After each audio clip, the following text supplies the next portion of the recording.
Welcome आपका access में jobs and welfare channel में। तो आज हम एक नई भर्ती है पूर्व सैनिकों के लिए रेलवे में, उसके बारे में हम डिटेल से जानेंगे। आप पहली बार इस चैनल में विजिट कर रहे हैं तो डू सब्सक्राइब, आपको नोटिफिकेशन मिलते रहेंगे।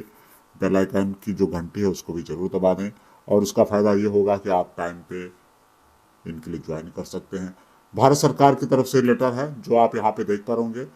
गवर्नमेंट ऑफ इंडिया और मिनिस्ट्री ऑफ रेलवे की तरफ से 10 दिसंबर 2025 को जारी किया गया है। ऑल जोनल रेलवेज को भेजा गया है, और जिसमें कि इंगेजमेंट के बारे में बताया गया कि engagement of axeman H pointman contract base पे ये वैकेंसी रहेगी। और जब तक रेगुलर अपॉइंटमेंट नहीं हो जाते, रेलवे की भर्ती नहीं हो जाती, तब तक पूर्व सैनिकों के यहाँ पे कॉन्ट्रैक्ट पे रखा जाएगा। अभी जो यहाँ पे इम्पोर्टेंट बातें मेंशन की गई है वही मैं आपको बताने की यहाँ पे कोशिश करूंगा।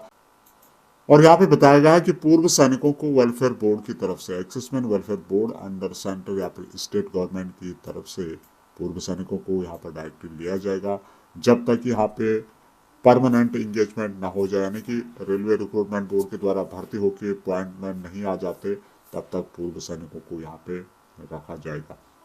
दूसरी बात है कि यहाँ पर एक ट्रेनिंग होगी जो कि कुछ दिनों की रहेगी, और उस ट्रेनिंग के लिए पूर्व सैनिकों को यहाँ पर भेजा जाएगा। उसके लिए आपको पेमेंट दिया जाएगा बाकायदा, और जो यहाँ पर सक्सेसफुली उसको कंप्लीट कर जाते हैं उनको रेलवे के अंतर्गत ये जॉब दी जाएगी। दूसरा है कि टोटल वैकेंसीज की बात की जाए तो यहाँ पर 5,058 वैकेंसीज रहेगी पूरे भारत के अंतर्गत पूर्व सैनिकों की। यहाँ पर भी वही बात की गई है कि जब तक आरआरसी के द्वारा नए बंदे नहीं आ जाते हैं तब तक पूर्व सैनिक यहाँ पर ड्यूटी करेंगे। दूसरा है कि एक्स सर्विसमैन को यहाँ पर अपॉइंटमेंट के तौर पर 31 दिसंबर 2026 तक रखा जाएगा।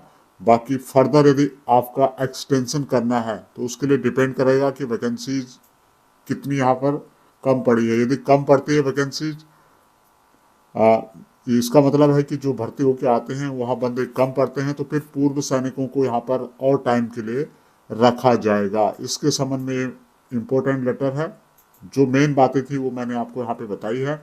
बाकी इसमें और भी मेंशन किया गया है, हालांकि उसका सबका मतलब यही है कि पूर्व सैनिकों को 5,058 पोस्टों के लिए अपॉइंटमेंट के तौर पे लिया जाएगा। 2026 31 दिसंबर तक लिया जाएगा, उसके बाद वैलिडिटी बढ़ाई जाएगी यदि रिक्वायरमेंट होगी तो।